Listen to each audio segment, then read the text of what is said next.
Assalamualaikum warahmatullahi wabarakatuh. Menjelang Lebaran di Gorontalo, suasana yang seharusnya penuh kebahagiaan berubah mencekam. Seorang istri tega menghabisi suaminya sendiri hanya karena keinginan memiliki baju binor atau bini orang yang tak terpenuhi. Warga geger, polisi turun tangan, dan fakta-fakta mengejutkan mulai terungkap perlahan. Apa yang sebenarnya terjadi di balik pertengkaran itu hingga berujung tragis seperti ini? Sholawat dan salam semoga tercurah kepada Nabi Muhammad SAW. Sebelum menyimak kisah ini, mari kita bersholawat sejenak, semoga hati kita diberi ketenangan dan hidayah oleh Allah. Kabar mengejutkan itu datang seperti petir di siang bolong, menyambar ketenangan sebuah desa kecil di Gorontalo yang biasanya damai. Menjelang Lebaran, saat orang-orang sibuk menyiapkan kue, membersihkan rumah, dan membeli pakaian baru, suasana justru berubah mencekam. Seorang pria ditemukan meninggal dunia di rumahnya sendiri dalam kondisi yang tidak wajar. Berita itu menyebar begitu cepat, dari mulut ke mulut, dari warung kopi hingga ke halaman masjid. Warga yang awalnya berbincang santai mendadak terdiam, digantikan oleh wajah-wajah penuh cemas dan rasa penasaran. Tidak ada yang menyangka bahwa kejadian tragis bisa terjadi di lingkungan yang selama ini terasa aman. Beberapa warga yang tinggal di sekitar rumah korban mulai menceritakan hal-hal janggal yang mereka rasakan beberapa hari terakhir. Mereka mengaku tidak melihat aktivitas seperti biasanya dari rumah tersebut. Tidak ada suara televisi, tidak ada lampu yang menyala terang di malam hari, bahkan pintu rumah tampak selalu tertutup rapat.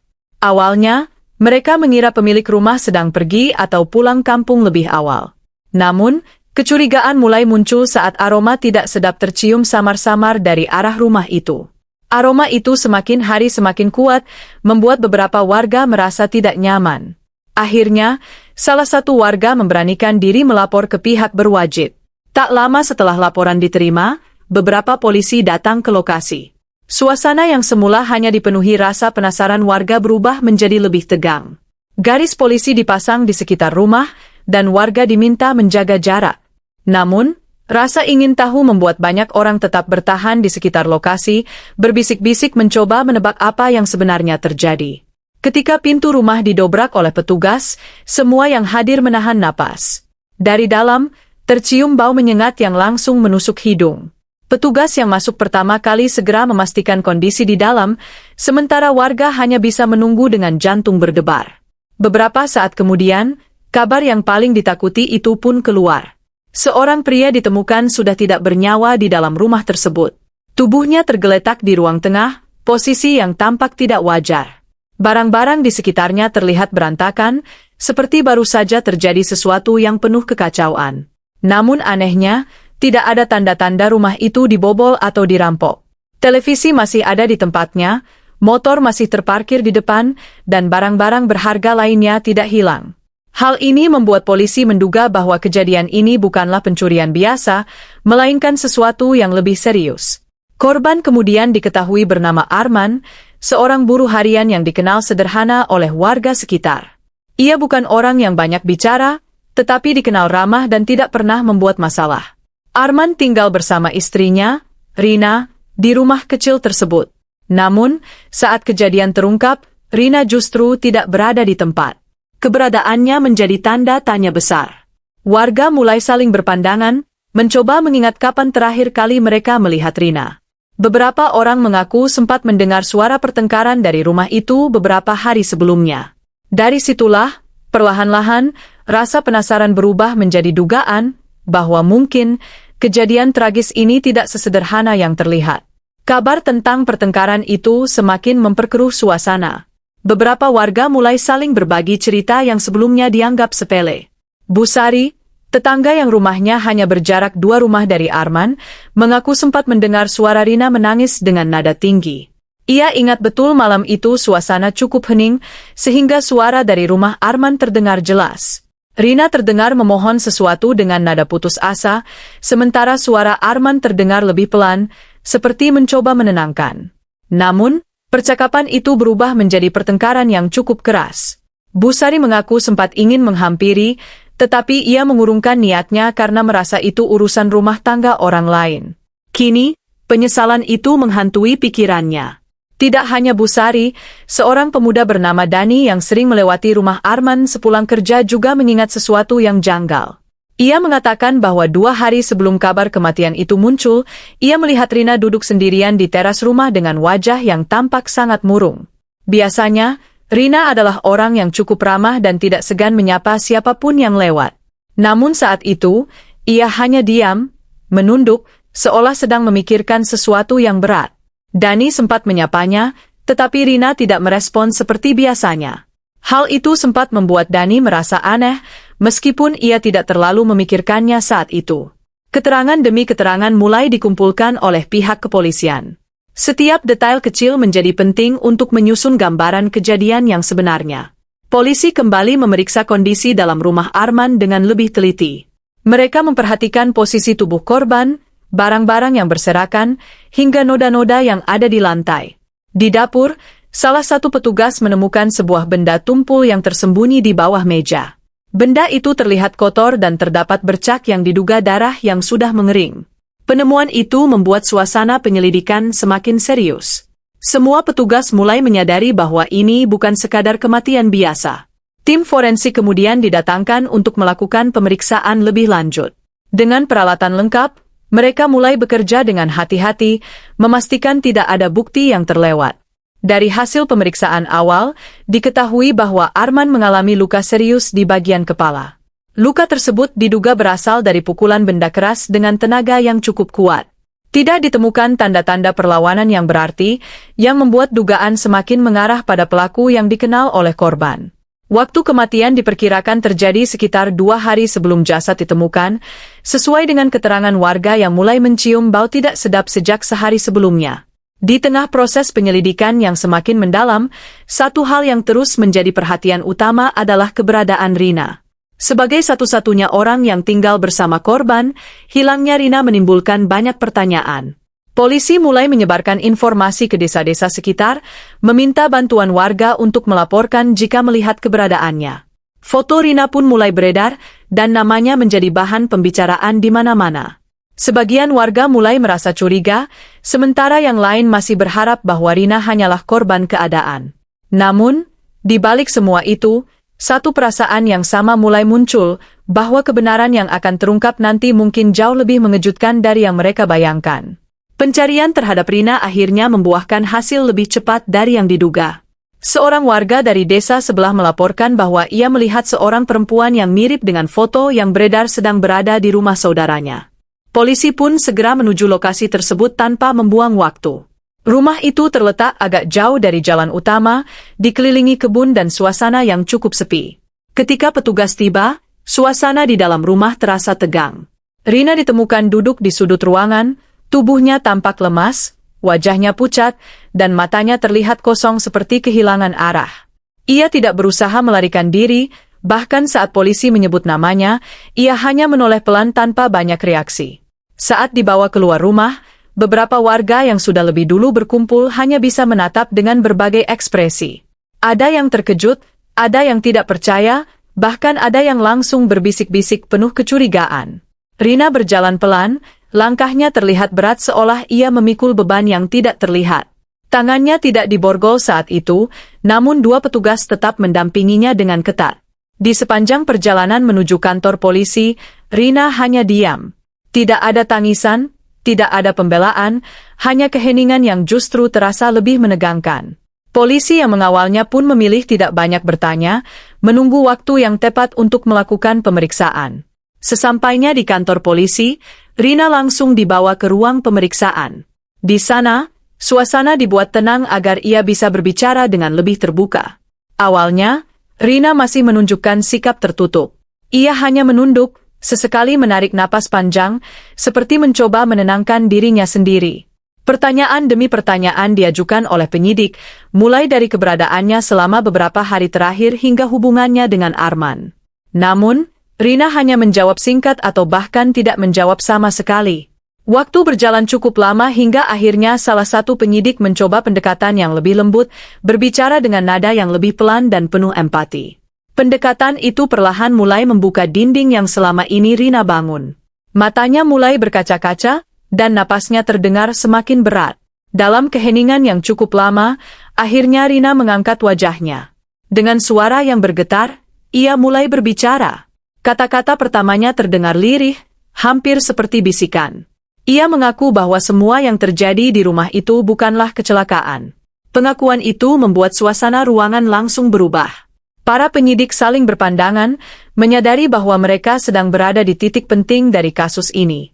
Rina kemudian menutup wajahnya dengan kedua tangan, tangisnya pecah, seolah semua beban yang ia tahan akhirnya runtuh. Di tengah tangisnya, Rina akhirnya mengatakan sesuatu yang membuat semua orang terdiam. Ia mengaku bahwa dialah yang menyebabkan kematian Arman, suaminya sendiri. Tidak ada upaya untuk menyalahkan orang lain, tidak ada cerita yang berbelit-belit. Pengakuan itu keluar begitu saja, jujur dan menyakitkan. Para penyidik tetap tenang, namun jelas terlihat bahwa mereka terkejut dengan pernyataan tersebut. Di luar ruangan, kabar itu mulai terdengar dan menyebar dengan cepat. Warga yang sebelumnya hanya berspekulasi kini dihadapkan pada kenyataan yang jauh lebih berat.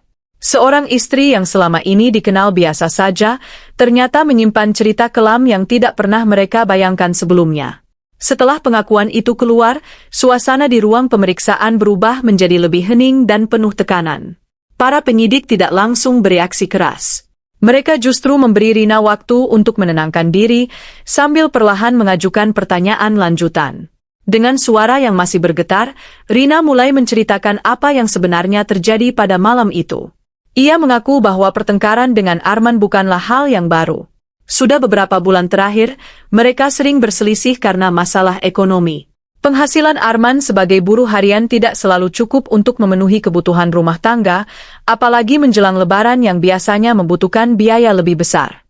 Rina kemudian mengungkapkan sesuatu yang selama ini ia pendam sendiri. Ia merasa tertekan melihat tetangga-tetangganya mulai membeli pakaian baru, terutama baju, binor, yang sedang menjadi tren di kampung mereka. Baginya, baju itu bukan sekadar pakaian, tetapi simbol harga diri. Ia merasa malu jika tidak bisa tampil layak saat hari raya, apalagi saat berkumpul dengan keluarga besar. Perasaan itu terus menumpuk, bercampur dengan rasa iri dan kecewa. Ia sudah beberapa kali meminta Arman untuk membelikannya baju tersebut, namun selalu mendapat jawaban yang sama, tidak ada uang. Menurut Rina, pada malam kejadian, ia kembali membahas hal itu dengan Arman. Awalnya, percakapan mereka berjalan biasa saja, tetapi perlahan berubah menjadi perdebatan. Rina mulai meninggikan suara, sementara Arman mencoba menjelaskan kondisi keuangan mereka yang memang sulit. Ia mengatakan bahwa kebutuhan makan sehari-hari saja sudah pas-pasan, sehingga membeli baju baru bukanlah prioritas. Namun, bagi Rina yang sudah dikuasai emosi, penjelasan itu justru terdengar seperti penolakan yang menyakitkan. Ia merasa tidak dihargai sebagai seorang istri. Pertengkaran itu semakin memanas. Kata-kata yang keluar dari mulut Rina mulai tidak terkontrol. Ia mengungkit banyak hal, termasuk kesulitan hidup yang selama ini mereka jalani. Arman yang awalnya mencoba sabar akhirnya ikut terpancing. Suasana di dalam rumah menjadi kacau, penuh teriakan dan emosi yang meluap. Dalam kondisi tersebut, Rina mengaku kehilangan kendali. Ia melihat sebuah benda di dekatnya dan, tanpa berpikir panjang, mengambilnya lalu memukulkannya ke arah Arman. Pukulan itu mengenai kepala Arman dengan keras, membuatnya langsung terjatuh. Setelah itu, semuanya berubah dalam sekejap. Rina terdiam, menyadari apa yang baru saja ia lakukan. Arman tidak bergerak, tidak bersuara. Rina mencoba memanggilnya, mengguncang tubuhnya, namun tidak ada respons. Rasa panik mulai menguasai dirinya. Ia tidak tahu harus berbuat apa. Ketakutan dan penyesalan datang bersamaan, membuat pikirannya kacau. Alih-alih meminta bantuan, ia justru memilih pergi dari rumah. Ia meninggalkan Arman dalam kondisi tersebut dan mencari perlindungan ke rumah saudaranya. Dalam benaknya, ia hanya ingin menjauh dari kenyataan, berharap semua itu hanyalah mimpi buruk yang akan hilang saat ia terbangun. Namun, kenyataan justru membawanya semakin dalam ke dalam masalah yang tidak bisa lagi dihindari. Pengakuan Rina segera menyebar ke seluruh desa dan memicu berbagai reaksi dari warga. Banyak yang tidak bisa menerima alasan di balik perbuatannya. Bagi mereka, kehilangan nyawa seseorang tidak pernah bisa dibenarkan, apalagi hanya karena persoalan pakaian lebaran. Beberapa warga bahkan merasa marah dan kecewa, terutama karena mereka mengenal Arman sebagai sosok yang sederhana dan pekerja keras. Namun, di sisi lain, ada juga yang mencoba melihat lebih dalam. Mereka mulai menyadari bahwa tekanan hidup, rasa malu, dan keinginan untuk diakui seringkali bisa mendorong seseorang melakukan hal yang tidak terbayangkan sebelumnya. Perdebatan pun muncul, membelah opini masyarakat menjadi dua kubu yang saling bertolak belakang. Keluarga Arman tidak tinggal diam. Mereka datang ke kantor polisi dengan perasaan duka yang bercampur amarah. Bagi mereka, tidak ada alasan yang cukup kuat untuk menghapus rasa kehilangan yang mereka rasakan. Arman bukan hanya seorang suami, tetapi juga anak dan saudara yang selama ini menjadi bagian penting dalam keluarga.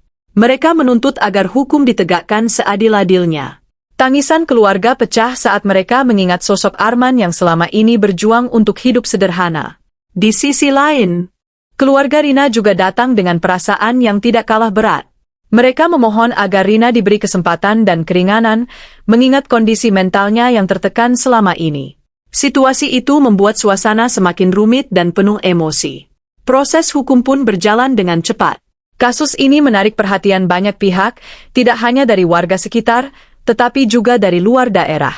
Setiap perkembangan persidangan selalu menjadi bahan pembicaraan. Di ruang sidang, Rina duduk dengan kepala tertunduk, wajahnya terlihat lebih pucat dibanding sebelumnya. Ia tampak seperti orang yang benar-benar kehilangan semangat hidup. Jaksa membacakan dakwaan dengan tegas, menjelaskan kronologi kejadian berdasarkan hasil penyelidikan dan pengakuan Rina. Sementara itu, pengacara Rina mencoba memberikan pembelaan dengan menekankan bahwa perbuatan itu terjadi dalam kondisi emosi yang tidak stabil dan tekanan ekonomi yang berat. Namun, proses persidangan tidak berjalan tanpa konflik. Perbedaan pandangan antara pihak keluarga korban dan keluarga pelaku seringkali memicu ketegangan. Bahkan, beberapa kali suasana di ruang sidang memanas karena emosi yang tidak terkendali. Hakim harus beberapa kali menenangkan keadaan agar persidangan bisa berjalan dengan tertib. Di tengah semua itu, Rina beberapa kali terlihat menangis. Ia mengaku menyesal dan tidak pernah membayangkan hidupnya akan berakhir seperti ini. Ia mengatakan bahwa setiap hari ia dihantui oleh bayangan kejadian malam itu, dan tidak ada satupun hari yang bisa ia lalui tanpa rasa bersalah. Akhirnya, setelah melalui serangkaian proses yang panjang dan penuh emosi, keputusan pun dibacakan. Hakim menjatuhkan vonis penjara kepada Rina sesuai dengan hukum yang berlaku. Keputusan itu disambut dengan berbagai reaksi, ada yang merasa lega karena keadilan ditegakkan, ada pula yang merasa sedih melihat bagaimana sebuah keluarga hancur karena satu kesalahan besar. Rina menerima putusan itu dengan pasrah. Ia tidak lagi membantah, hanya menunduk dan menangis pelan. Kasus ini pun perlahan mulai mereda, namun meninggalkan pelajaran yang mendalam bagi banyak orang. Bahwa emosi yang tidak terkendali, ditambah tekanan hidup dan rasa gengsi, bisa membawa seseorang pada keputusan yang menghancurkan segalanya. Di balik gemerlapnya persiapan Lebaran, tersimpan sebuah kisah kelam yang tidak akan mudah dilupakan. Semoga kisah ini menjadi pengingat bagi kita semua. Mari kita tutup dengan memperbanyak sholawat kepada Nabi Muhammad, semoga Allah mengampuni dosa-dosa kita dan menerima taubat kita. Wassalamualaikum warahmatullahi wabarakatuh.